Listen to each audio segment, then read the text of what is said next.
最好吃的白面膜，外皮香脆，内里松软，麦香浓郁，原汁原味的，给面包都不换。关键做法还特别简单。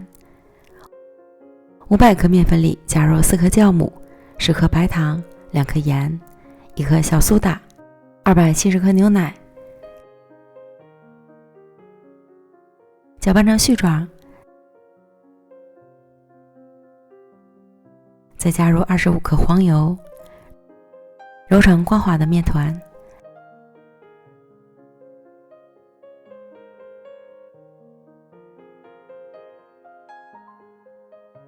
盖好保鲜膜，根据指甲室温的情况，醒发20到30分钟左右。手指戳动面团，不变形不回缩，并且内部蜂窝种子均匀为最佳。这样面团不需要排气，直接移到案板上按扁，擀成长方形大面饼。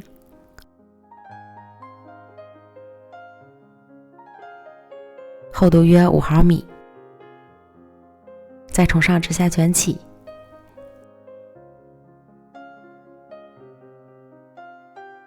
整形成粗细均匀的圆柱，均分成12份，切面朝上按扁，再擀成1厘米厚的圆饼。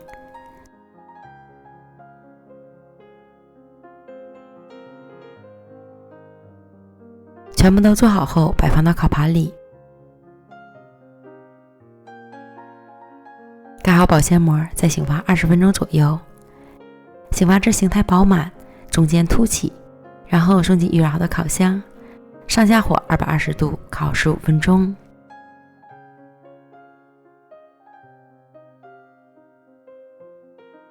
烤至上色满意即可出炉。好漂亮的颜色！出炉后稍微冷却一会儿就可以开吃了。